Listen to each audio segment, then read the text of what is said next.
You are very inappropriate. I like being inappropriate. Broadscast is entertaining. Come on, if I can't mess with you, this is not going to be fun. Broadscast is thought-provoking. That is a riveting revelation, Ms. Goldman. Broadscast is unexpected. Who do you like better, the person that people think you are or the actual you? Oh, God. Because they're nothing alike.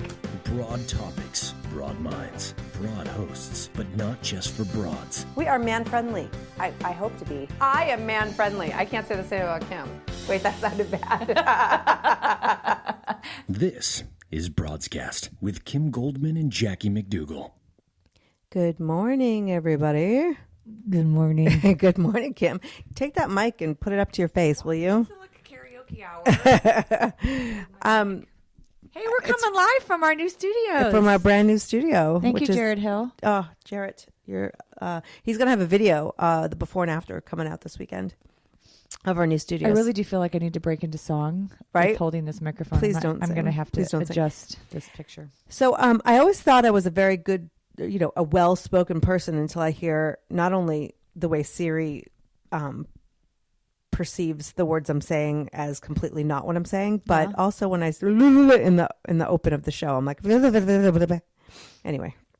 Really? It's just interesting. That's actually how you sound in real life.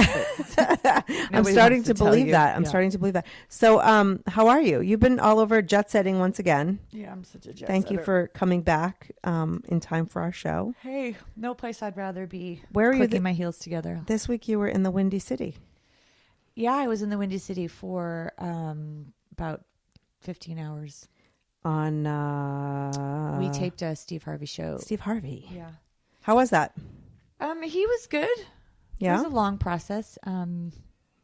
It was good. I mean, it's again about this show on FX, and it's always good to get your voice out there. But my fear is always that things get edited, and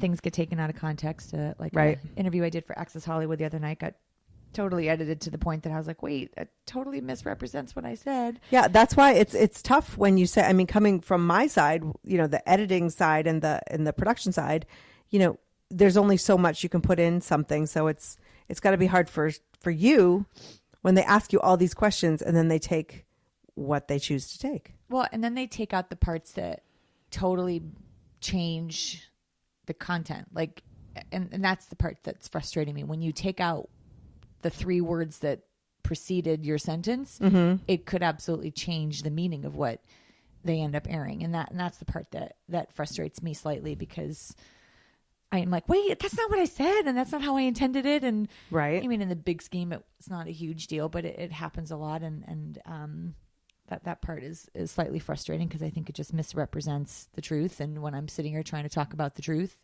and then to have what I say be misrepresenting what I said or misleading, right. That's frustrating. Right. Well, I saw a little behind the scenes done. I think Extra had the exclusive at Steve Harvey. And they talked to you and your dad, and they talked to Kato Kalin.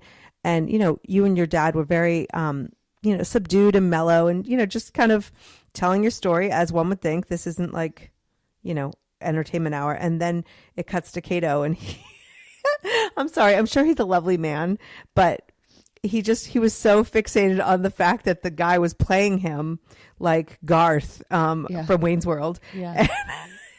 Here's the difference. I mean, Kato is who he is, and we've, seen each other around. I don't have a relationship with him, nor do I have any feelings about him. I'm kind of apathetic, actually, about it and him. But his motivations are different than ours, and I take it with a grain of salt. But I saw an interview with Marcia Clark the other night, which I was happy to sort of see her be more subdued, because the first time I saw her talking about the show, she was like, oh my gosh, and Sarah Paulson. And I was like, come on, Marcia, and then I saw her again, and she was a little bit more humbled. And, my feeling is that as her character probably started to break down on camera, that she would probably change her tune a little bit, because, how she's being perceived now, and people are coming after her again. And, and I think, and I know we are a Kardashian free zone, and I won't air it or talk about it, but I accidentally ended up on something about that family and about this show. And there's such a, oh my God. And like, it's totally like, that's how, and I'm, and so when I hear other people talking about it and talking about the actors who portray them and how they're being perceived, and I'm just so kind of put off by all of that because I think the point keeps getting missed. But, that's just not where my head's at. Right. I have not seen this week's episode that featured. Well, you're in it. Yeah, I haven't seen it. And my dad, I've heard people's comments about it, but I haven't watched it. And, I have to prepare myself to settle in to watch that show. And I just haven't been in the headspace to subject myself to that for an hour. Right. But I have heard about it. It's kind of wild. On a lighter note though, but because so many of us, like we've asked that question before too, like if there were a movie about your life or you were portrayed, who would play you? And here you are, on seriously the hottest show on television, which is kind of crazy. But being portrayed by an actress, someone said she portrayed me a little too mousy. Which, oh yeah. Yeah. Funny. I probably was back then though, honestly. Well, you were 22 years old. Yeah. And I mean, look at the circumstances. It wasn't, you've come a long way and now you stand up for, for all those years, you and your father have never wavered. And that's, that's been admirable, but it actually and inspiring. Thank you. It's actually a pretty decent segue right into our question and thought we had about the Charlize Theron situation this week, that if you had your life kind of put on the big screen and people judged you for it, how would you react? And you posted a picture on our website this week. Well, OK Magazine did a post on Charlize Theron and her son, and she was dragging him.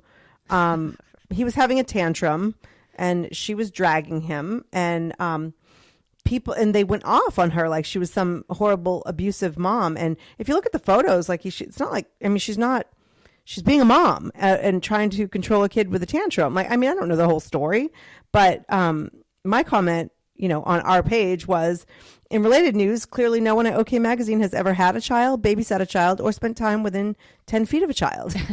Hashtag idiots. The talk too, right? Good job. Yeah, and they actually used that comment on the talk. Right, good job, well, thank you. But I think it's interesting, and you're not followed by the paparazzi like Charlize Theron, but do you find sometimes that people expect you to behave in this certain way that that will fit in with their portrayal or their perception of you? Yes.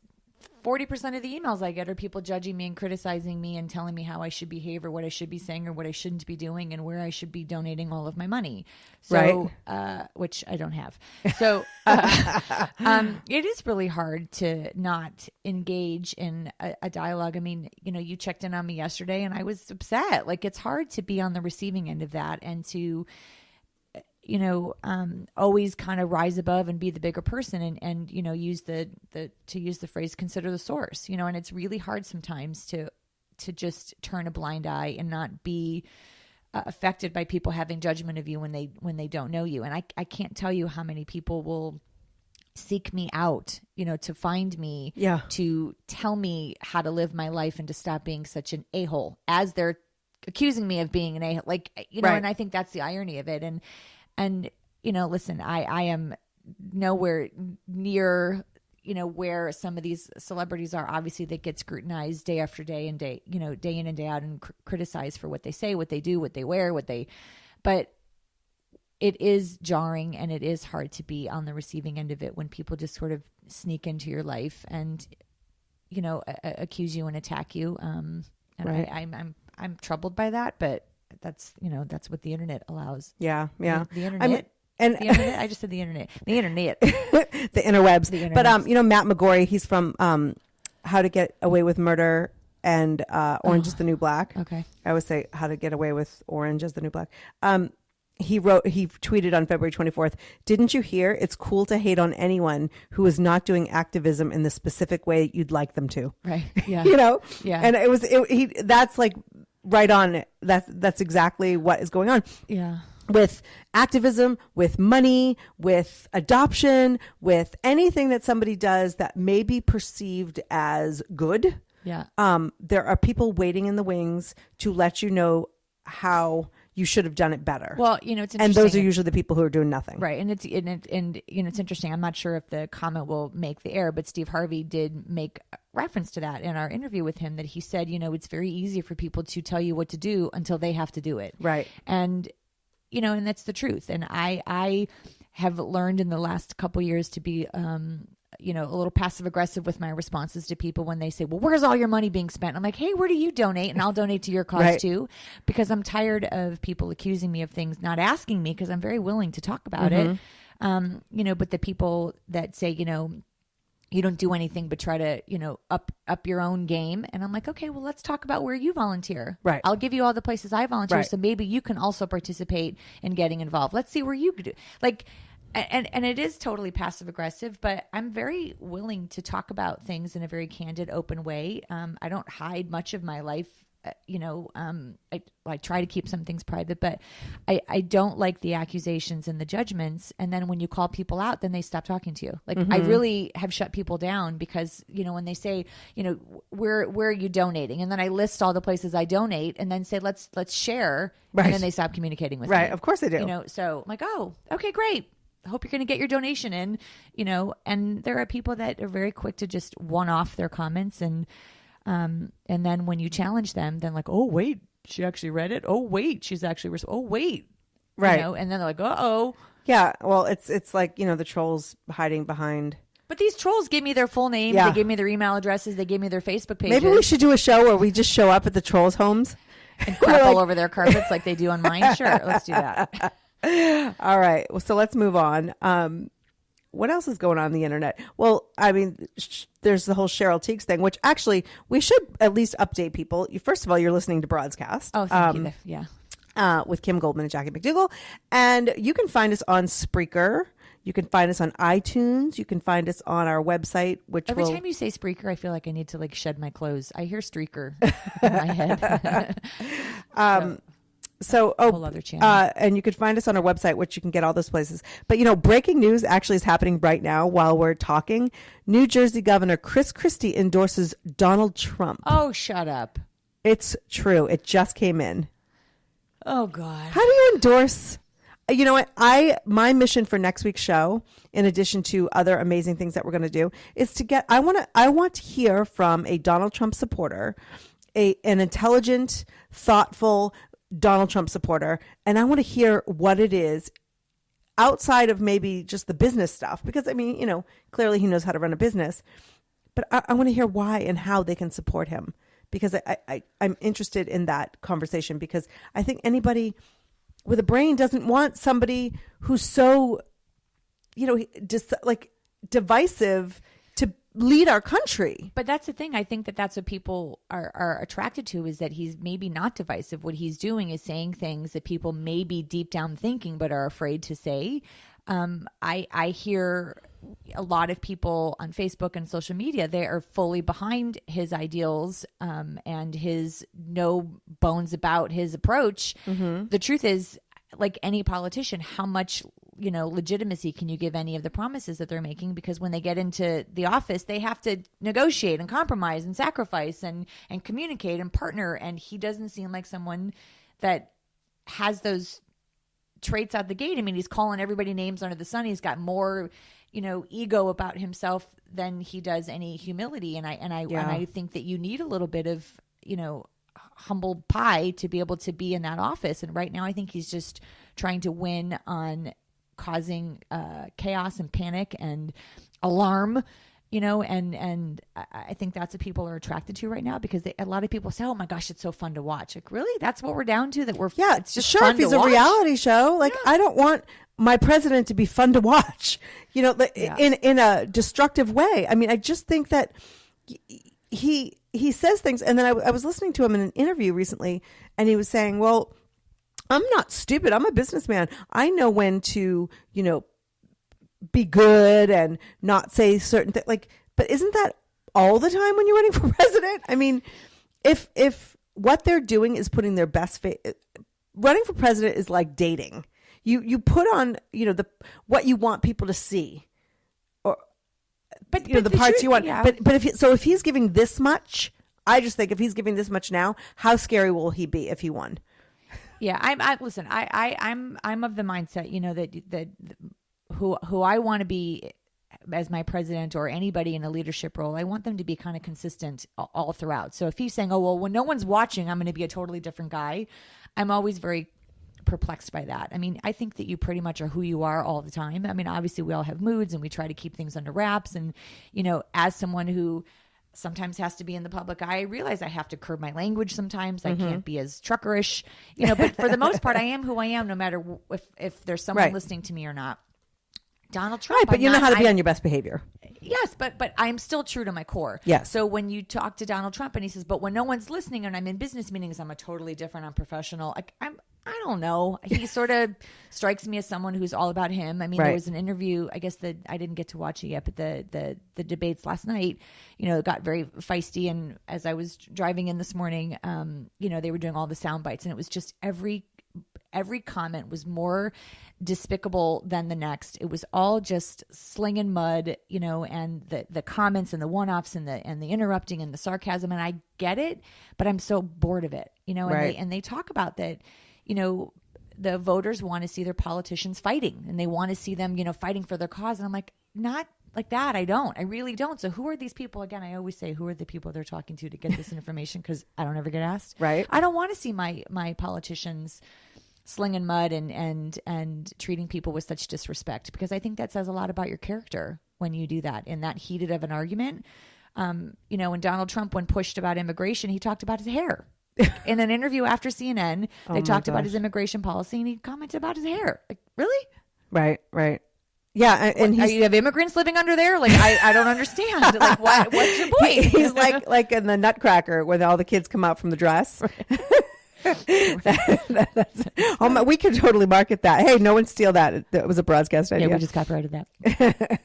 But yeah, the show. I don't get it. But we're gonna take a quick break and listen to a quick commercial. How about that? Let's do it. And then we're gonna come right back. You are listening to Broadscast. You're listening to Broadscast with Kim Goldman and Jackie McDougall. Two broads with faces made for radio.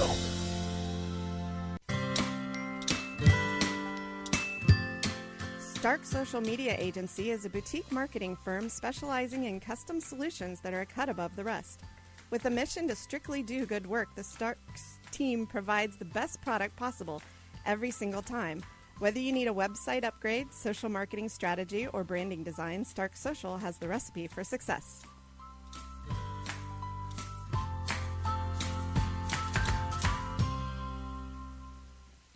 We are back, Kim Goldman.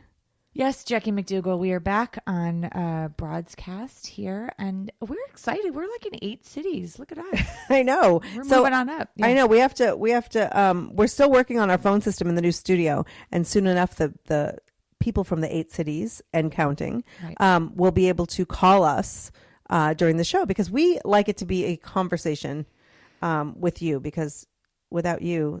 Right. But if you're not driving and you're sitting at your desk, or you're, listening to us live, you can also participate with us online, because we're on Facebook and on Twitter at Broadscast Show. And also on Spreaker, they have a little live chat, abilities right there. So we're working on all of it. So we're taking on. Yeah, you love Spreaker. Spreaker. You love tearing up the world. So anyway, Sports Illustrated came out recently with the swimsuit issue, mm-hmm. And they had a couple different covers.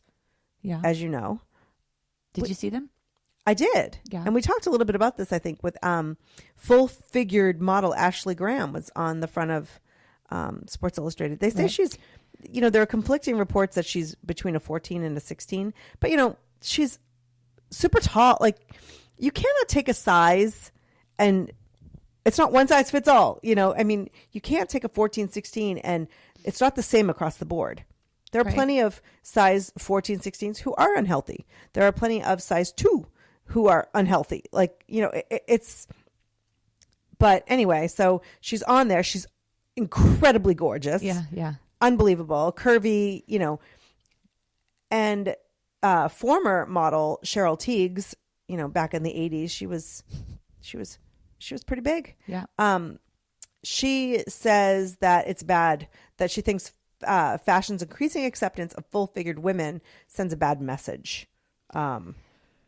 And she is quoted as saying, I don't like that we're talking about full-figured women because it's glamorizing them, because your waist should be smaller than 35 inches. I'm like 55 inches. And she was on the Sports Illustrated. She was cover model twice. So just twice. She says that's what Dr. Oz said, and I'm sticking to it. Yeah. Which hold for prayer. Cause yeah.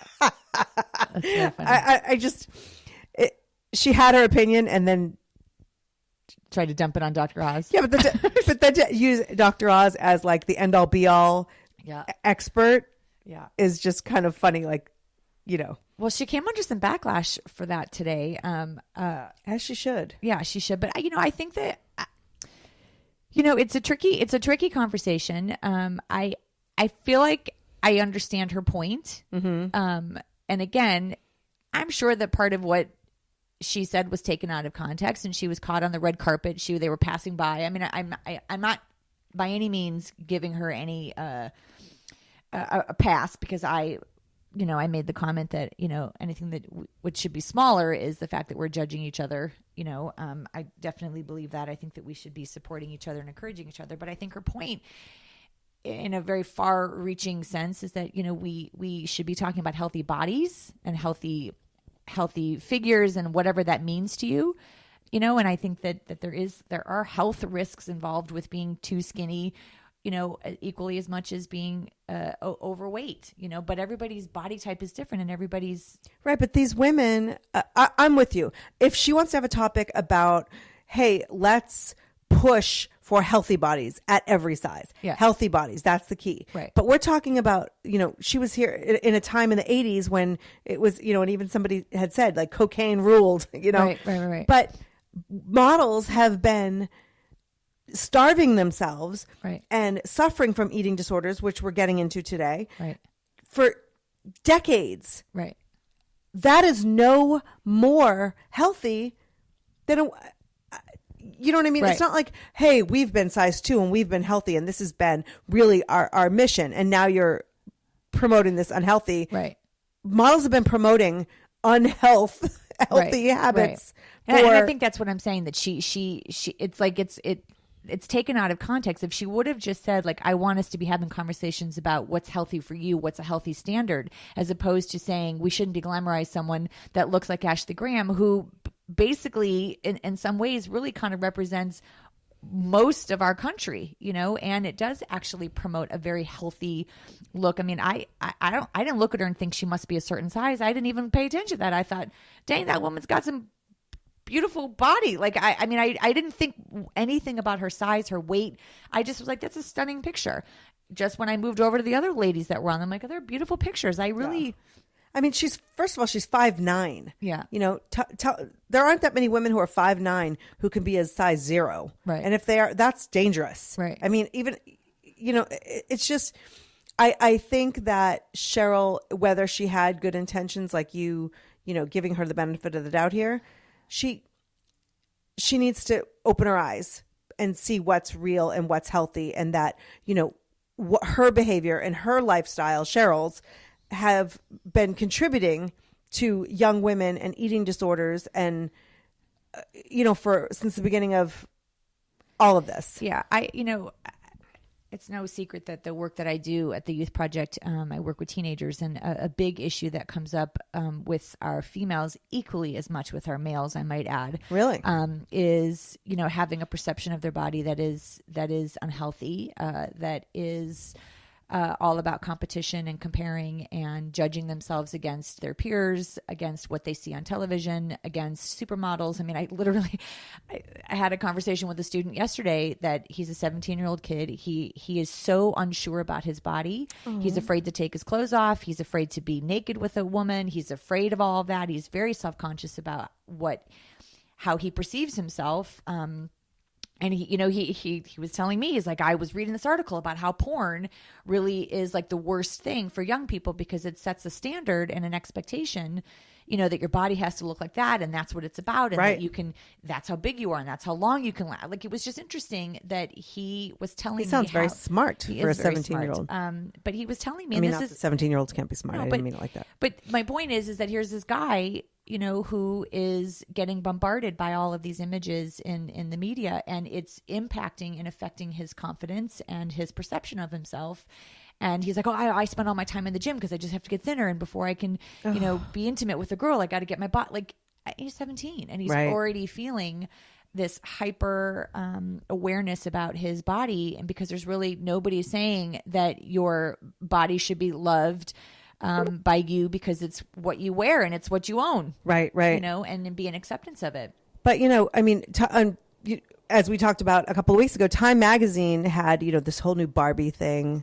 The different shapes and sizes and colors and that's fantastic. And I think that it's really important, especially, I'm a, what some may call a full-figured woman, raising though, my daughter's Asian, so she doesn't, I remember trying to buy her dolls and, you can't find dolls like that look like me, and never mind African-American dolls, curvy dolls, all that. So I think that while we have a long way to go, I think it's a really good start, but, this is actually National Eating Disorder Awareness Week, as well, and the Barbie thing is a great kind of timely topic to discuss it, because I think what you're talking about and the boy that you work with and what we're talking about with the models and with Cheryl Teagues and all of it all contributes to the eating disorder topic, which is, I was just trying to read here. It's like one of the biggest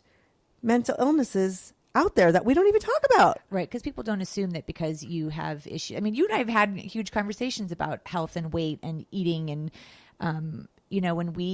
I think you and I sometimes have differing opinions about it. And we talked about fat shaming and I say skinny shaming and, it's part of our vernacular now, but I don't think that people realize how deadly it can be when you starve yourself and how all of the functions in your body shut down when you do such drastic, radical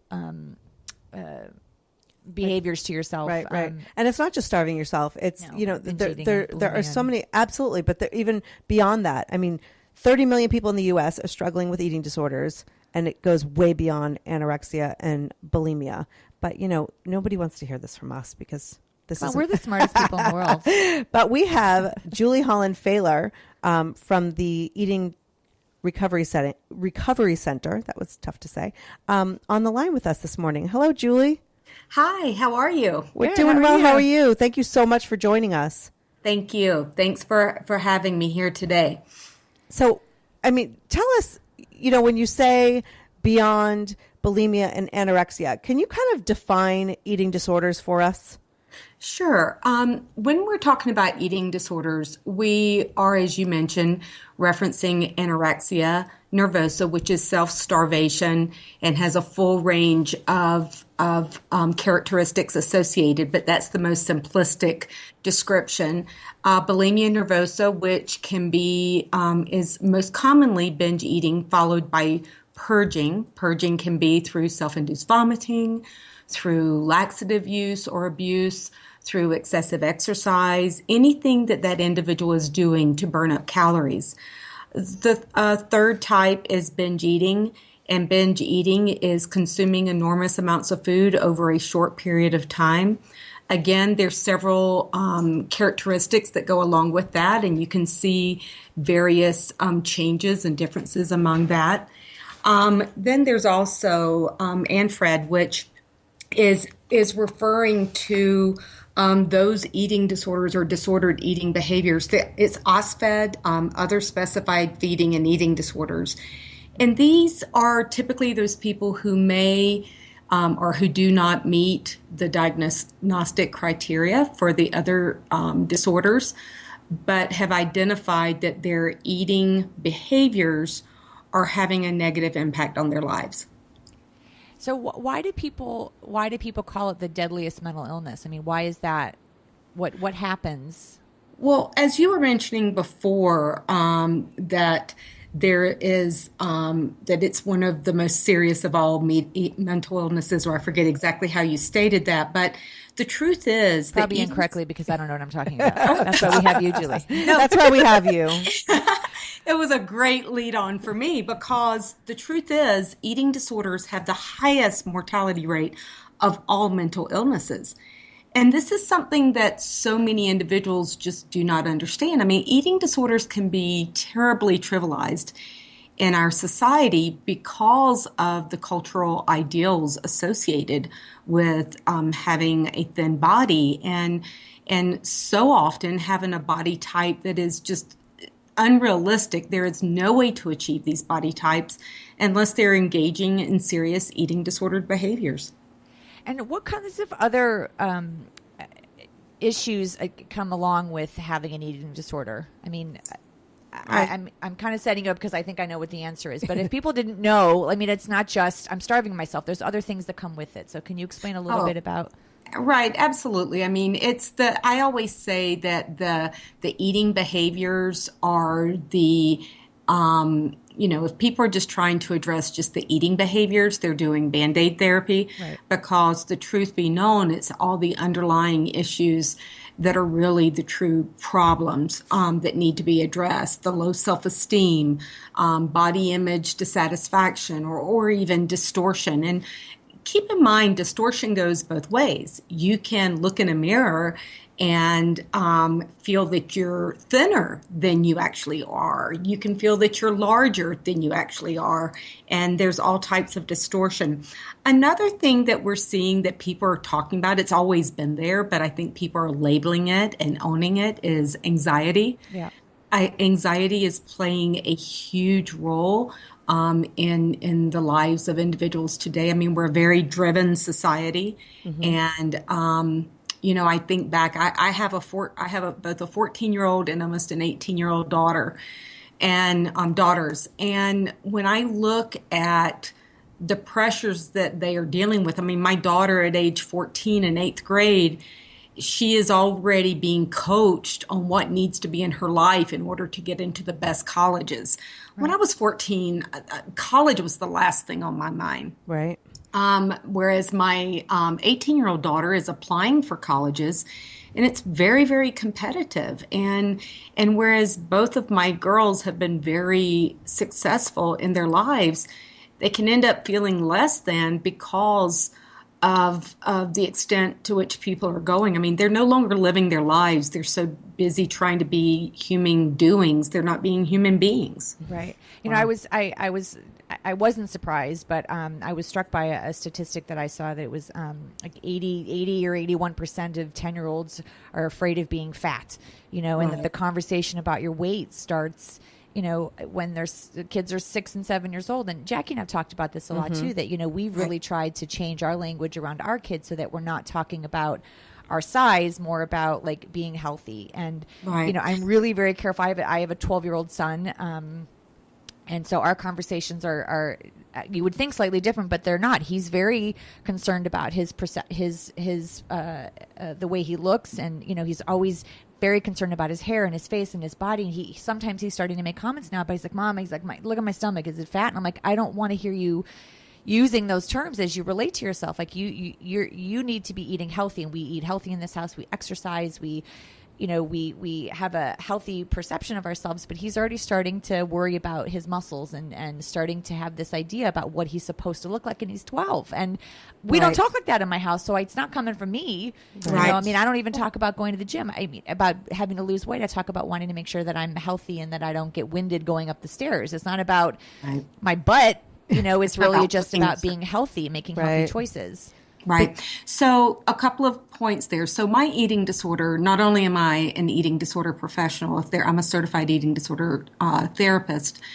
However, I'm also fully recovered from all 3 eating disorders. I said I dealt with my eating disorders like I do life, that all or nothing thinking. And my initial eating disorder started between age 6 and 7. Yeah. My dad was in the military. He went to Vietnam.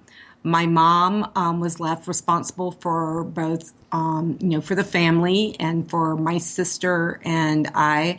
And she cooked all the time. She would stay up late at night cooking, and then I ate all the time. I was dealing with a lot of, or actually not dealing with the emotions of not having my dad there and being very fearful about what would happen to my dad. And back in, this was in the 60s, and people really didn't talk about the military in the same way. What we heard about were POWs. You heard about prisoners of war. You wore your POW bracelet. Mm-hmm. And so food became a comfort to me. But what I learned then as I grew, I realized that having a larger body type, could be the brunt of a lot of ridicule and bullying, and both by teachers and students. This wasn't just by, my peers. I think this is something that people forget about. I would have teachers who would make fun of the way I walked, or I would have teachers who talked about the food that I was eating. Yeah. And so I then got into anorexia, and then later into bulimia. I mean, the majority of my life has been spent either, engaging in my eating disorder, trying to overcome my eating disorder. I feel like at one point of time in my life, I considered myself recovering. Today, I consider myself recovered. Wow. Congratulations. I think something you said, though, really struck me about healthy eating. I constantly have moms come to me and say, your daughter she's so lean, and tell me about the food that you give her. And I always respond in the same way. I give her whatever her body is craving. I have a huge jar of peanut M&Ms in my home.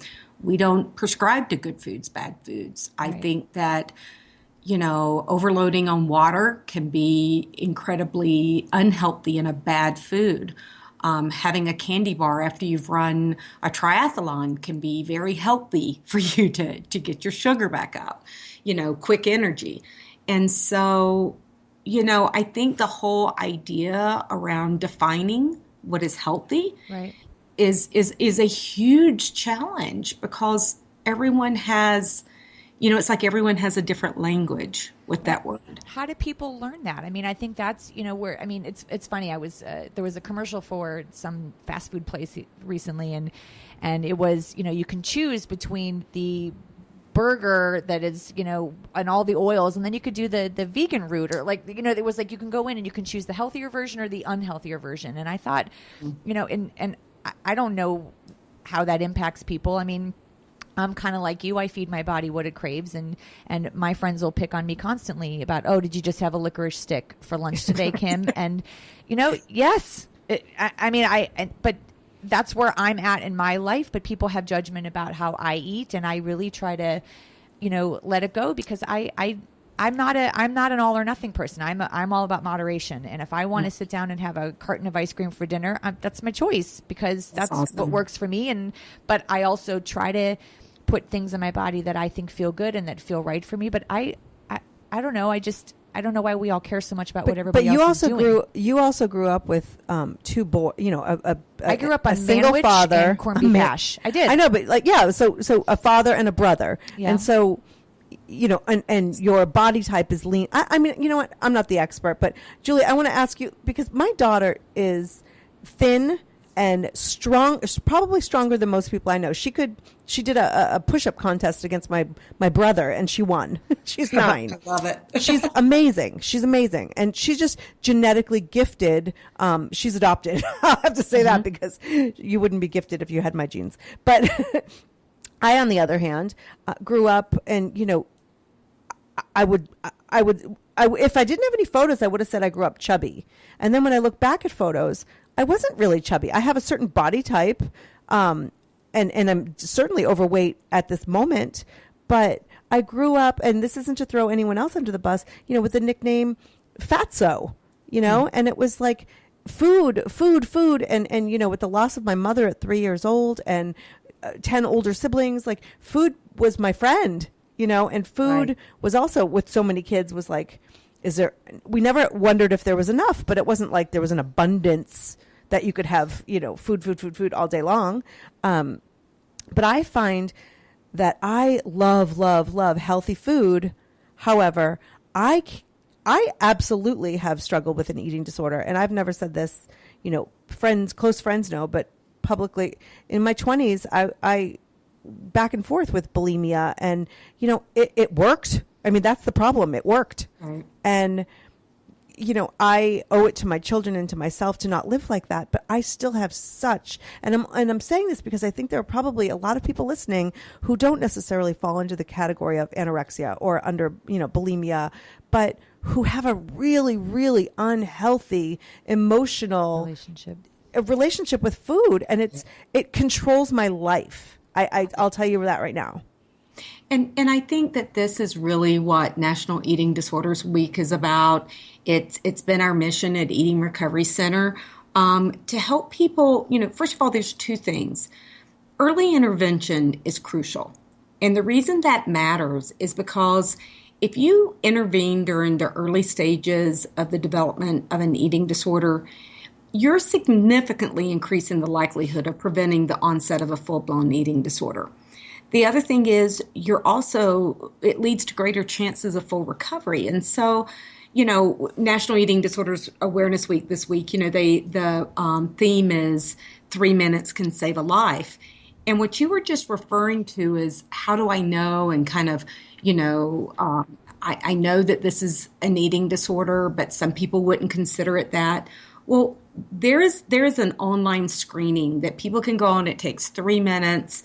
And it really helps to bring to the forefront for people that their eating behavior and their thoughts could potentially lead to an eating disorder. Mm-hmm. And that having an eating disorder is not something to trivialize. I mean, when you look at the high morbidity rate, you look at that at least 30 million people are suffering from an eating disorder, and eating disorders don't discriminate.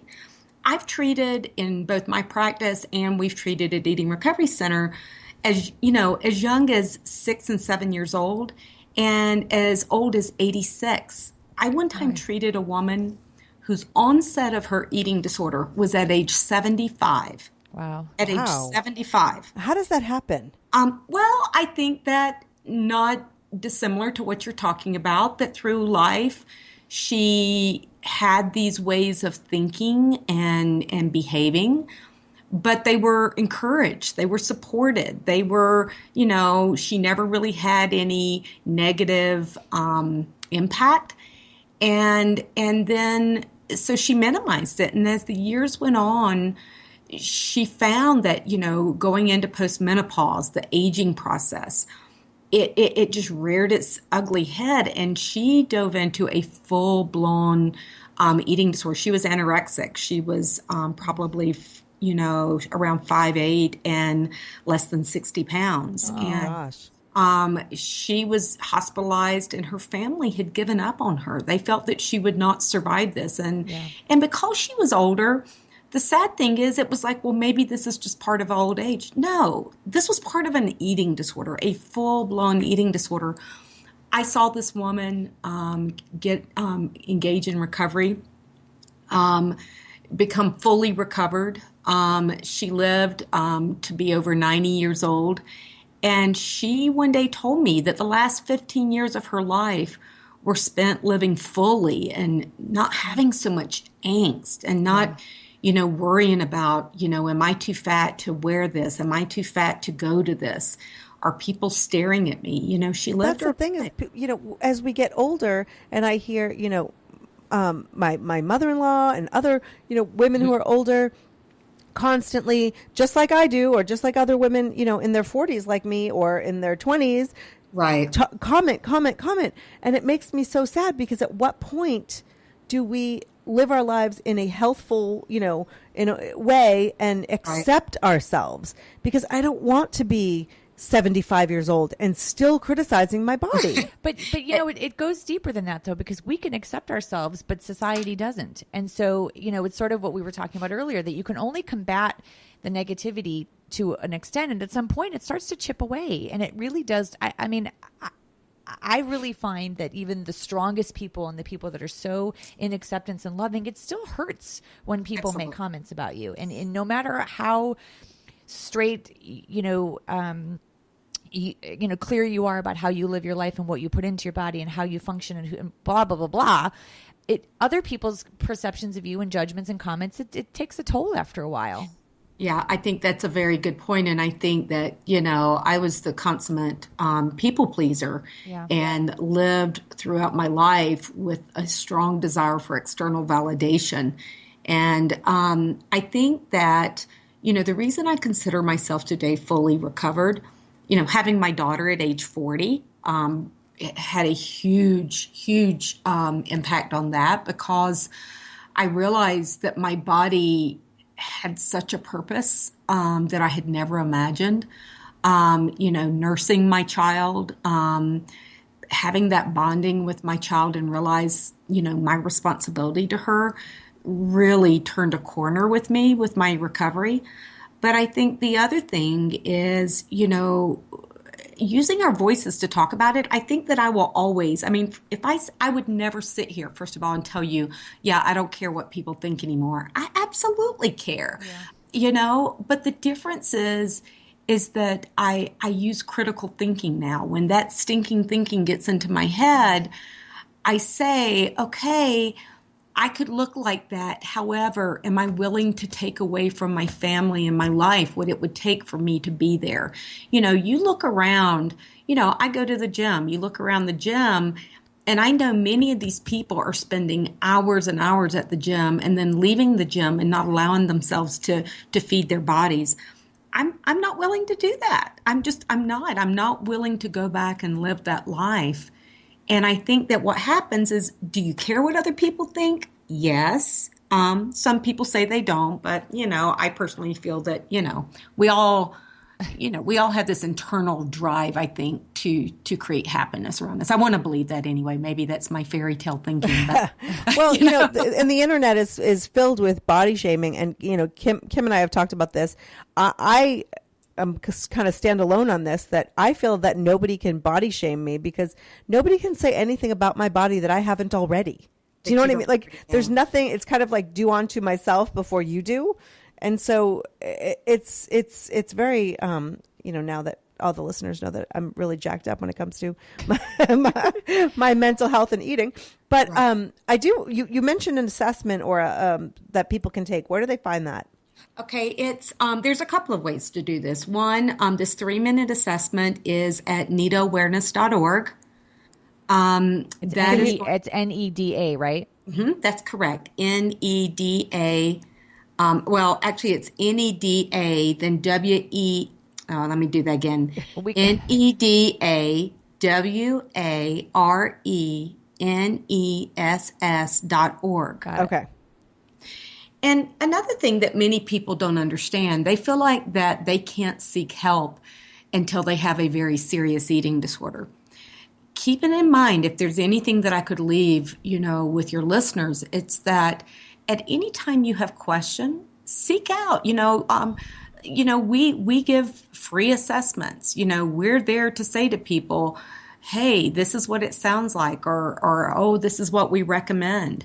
There's now people can go, like, for example, to the Eating Recovery Center website, and you can go there and you can chat with an assessment team that is there to say to you, hey, this is a problem, or no, this could be a problem, or even to talk about a friend or relative. That's the thing. This assessment at NEDA and assessments aren't just for individuals. Right. If family members or friends, are fearful about something going on, that's what people are there to, they're there to answer those questions. So you're actually leading right into what my next question was going to be. Can you give us a couple of examples or some signs or symptoms of what an eating disorder may or may not look like? Absolutely. So, the thing that is a misconception is that people have a certain body type if you have an eating disorder. In the same way that people come in all shapes and sizes, eating disordered individuals come in all shapes and sizes. Someone who is severe bulimic may actually be normal weight. And so I think it's a mistake to look at, only body size. Some of the symptoms we see are constantly dieting. When people ask me what causes eating disorders, I say a diet. I've never known anyone who had an eating disorder that didn't diet at some point in their life. Right. Habitual trips to the bathroom immediately after eating, secretly binging, hoarding large amounts of food. I had a mother one time who told me that she found, she started smelling a smell in her daughter's bedroom, and she found just cartons and cartons of food, all the lunches for like the last 2 months under her daughter's bed. I think one thing is that you see is withdrawal from family and friends. Especially if people start questioning them. They start avoiding meals or situations. They're preoccupied with weight and body size. You see them obsessing over reading labels. You hear them obsessing over what they're eating. Another thing that I notice, and I notice this with all eating disorders, rituals around eating. They separate their food. They don't want their food to touch. They only, they chew their food multiple times before swallowing. I worked with an individual one time who didn't want her fork to touch her lips or her teeth. And so she developed really strange eating rituals around that. Wow. I didn't know that. I knew some of the earlier ones. I'm like, wow, I didn't even consider some of the other. It kind of like it can kind of overlap a little bit with OCD in some ways. Yes, right. That's correct. Well, and I think that sort of speaks a little bit to the depression and the anxiety, and then I read a lot about substance abuse amongst people that have eating disorders as well, and and I guess that goes into what you had said earlier, that eating behaviors is impacting just the eating behavior is just a Band-Aid to a bigger problem. So if people need help, right? We talked a little bit about resources. So I know there's a hotline. I'm not sure if it's your hotline or not, but I think the 800-931-2237 is that the there, probably, yes. I can give, one of the things that we have is 24/7.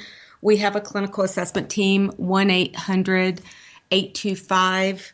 Here, let me actually find this number for you, because I want to make sure that I'm giving you the correct number. The best line. Well, we'll put all of the resources up on our website. Sure. Too.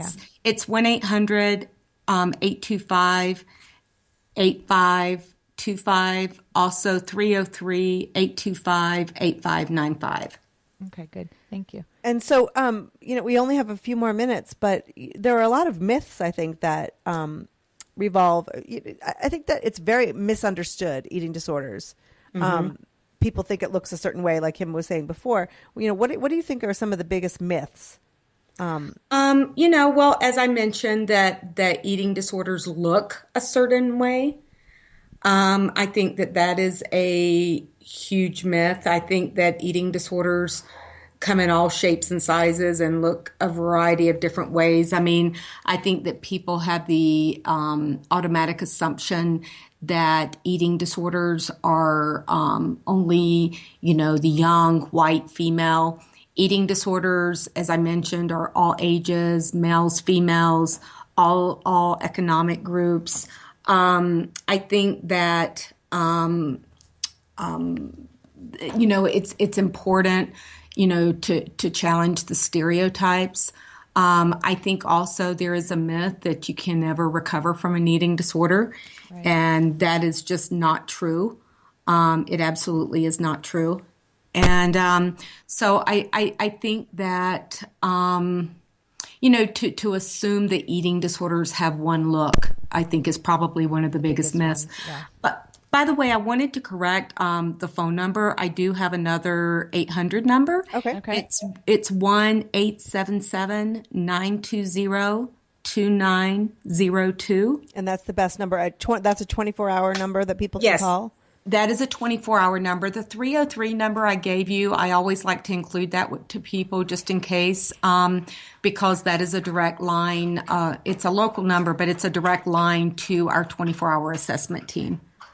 Oh, okay. And so what can we do as parents, especially, I would say especially of girls, but, based on your myths, not necessarily, but, when my daughter, even when she was in first grade, wouldn't wear a certain coat because people might think she's fat. Like one day she puts on a coat and people suddenly think she's gained all this, but how should we be dealing with that? Because I want to make sure, and I never, with all of my issues, I never talk about food or my weight or my body in a negative way. I try to create balance. I try to make healthy choices. We have treats if our body's been fueled correctly, but when she's not around, that's a whole different story. But, what are some of the things that we can do to raise children who have a really positive relationship with food and exercise? Well, first and foremost is what we've talked about today is being a positive role model yourself. And part of being a positive role model is understanding what that means. I think there are individuals who think that they're being a positive role model by, talking about good foods, bad foods, when in fact that can actually influence the growth of an eating disorder. But I think first and foremost, educate yourself about eating disorders, know about resources for individuals, know about what treatment options are. Really, really important is being direct and being assertive. I think that individuals want to beat around the bush and they want to talk behind people's backs and they avoid direct communication. Whereas I think if you have all your facts lined up, it's best just to be direct, but most importantly, be compassionate, not to come across, and as one of you mentioned earlier, to be shaming. I mean, I think the worst thing you can do is try to shame people into getting help. And the other thing is to have clear boundaries. I think for many people, this is something common I see, that individuals perhaps, like myself, I'll use myself as an example. I struggled with an eating disorder for many years, and I experienced what it was like to be the largest girl, the largest kid, and not just the girl in my class. I could think I never want that for my daughter, and so I go to an extreme of trying to prevent that from happening. And in that process, I don't allow my daughter to live her life and to have choices and to understand that, it's my job to teach her skills, not to teach her avoidance. And I think that's really critical. I think so many parents are trying to avoid situations and they don't empower their kids or their loved ones with the skills they need to deal with those things that may or may not happen. You just said my mission for the agency that I work with, that I run, that, we try to educate and empower kids to make their own healthy choices so that they can live a successful life. I mean, I'm very much about balance and moderation, like we talked about, but I think that, unless you've been touched by some kind of a situation, or are open to change and, a different approach, sometimes that message gets lost because we're all very, we're in fight or flight mode half the time, and we're all in defensive mode and trying to just react, that we don't stop and think about the long-term impact of some of the things that we say or do. So I think the things that you shared today were really important and helpful reminder as to how easy it is to actually just adjust the screen a little bit, so that we can put out a healthier version. Right. Absolutely. Well, Julie Holland-Failer, thank you so much for joining us today. People can reach you at eatingrecoverycenter.com. And I also see that there's a Facebook page, Eating Recovery Center. And so any other places you'd like them to reach out or to learn more about your organization? Well, one thing that I do want to talk about just really briefly, kind of building off of Eating Disorders Awareness Week. Eating Recovery Center is launching the first ever Eating Recovery Day that will be May 3rd. Wow, that's great. I really want to invite people to be on the lookout for more information about that and to join us in the conversation to really continue what NEDA has initiated and realize that it's not just about a week, it's about a lifetime. And Absolutely. That together, I think we can make a huge, huge difference. Awesome. Well, we'll put that up on our website. Yes, we'll have people. all of this information on our website and also on our Facebook. Thank you so much, Julie, for joining us. Thanks, Julie. Thank you. Have a great day. Right. I'm so glad we did this show because I think that there's a lot of discussion that people are afraid to have, whether it's just an unhealthy relationship with food, all the way to, something going on in their own homes. Right. Hopefully people will be able to check out that. NEDA is the national eating disorder awareness. Yes. Yeah. I don't know what you're trying to say. Yeah. I'm like, yeah. And so they're the ones. So that's NEDAawareness.com, but it's actually, they use the A from .org. Thank you. The A from NEDA is also the A in awareness. Right. So we'll put this up on our page. So, we will, because we talked a lot about this today, and a lot of numbers and a lot of addresses that we want to make sure people can get to quickly. Yes. So, but that wraps it up our week for right? today. Broadscast. That's Thank you. Thank you for listening. We'll see you next week. You're listening to Broadscast with Kim Goldman and Jackie McDougall. They're huge in anywhere other than somewhere that you've been before.